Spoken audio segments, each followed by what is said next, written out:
Well, in your health watch, it's already summer-like, but before you head out to the beach or pool, health experts say it's important to be prepared for the heat as temperatures continue to rise. During the summer months, EMS responds to a lot of heat-related injuries, so it's really important to stay hydrated.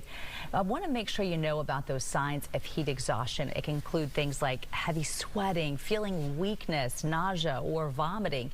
EMS says if you see someone with those symptoms, these are the steps you can take.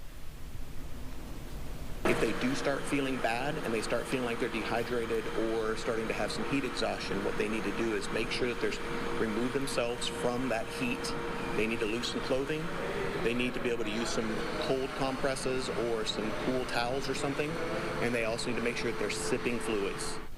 He also encourages you to call 911 and make sure they follow up with a doctor just to make sure they are okay. It can be very dangerous. And we just aren't used to those high temps. It's been about a year since we've suffered from the, well, you're right about less that. than a year, but it's been a season. And so here we go, getting close to 100 soon. Yes, we are expecting some higher temperatures. Let's check in with meteorologist Lena Maria Arango right now to find out when they might be coming our way. It's going to take a bit for that heat to build, but you guys are right. This is the hottest air we've seen so far this season, and it always takes a higher toll on the body this early in the year. So we're breaking out all the heat safety graphics from the vault, and we're going to continue to work them in over the next few days to make sure that everybody's ready to go. Remember, one of these two is more dangerous than the other, and it can be deceiving because your body sweating is actually your body trying to cool itself down. So yes, of course, heat exhaustion is dangerous. We just heard a lot about that, but it can typically be remedied if you just get into some cooler air, hydrate, cool your body down quickly. Not sweating is actually the more dangerous of the two. That's heat stroke. You need to take immediate action and call 911. So just be sure that you're staying in tune with your bodies over the weekend and acting if need be.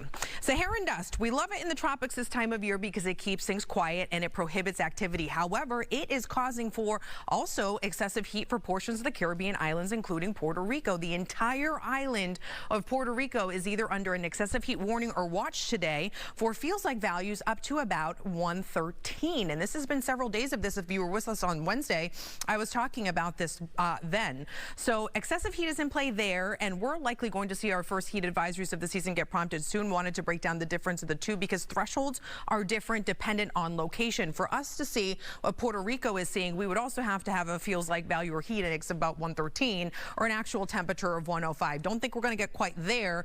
Heat advisory, very likely though. Those get issued when our feels like values approach about 108 or our actual temperature hits 103, and we're likely going to get close to that by next Thursday. In fact, the National Weather Service is always very careful with this early in the season because, again, it takes our bodies time to get acclimated, so sometimes they issue these even when the values are just a touch lower than that to be on the safe side. Speaking of safety, strong to severe storms in northeast Texas this weekend, so do keep that in mind if you're traveling to Dallas. Mainly going to be a large hail and strong wind threat. Cannot rule out a few isolated tornadoes, though, and we're going to be watching this as it sinks in our direction. Sunshine today, hot and hazy with another air quality alert for ozone highs in the mid-90s and an isolated shower or storm, but much tamer than yesterday. A quiet start on Saturday with sunshine, but just be on the lookout. Be ready just in case some of these storms sink farther south. We're going to be watching for this in the afternoon and evening, a little bit closer to sunset tomorrow night. After that, rain chances squash as the heat dome builds, and here you can see next Thursday is likely going to be our first triple-digit day of the season.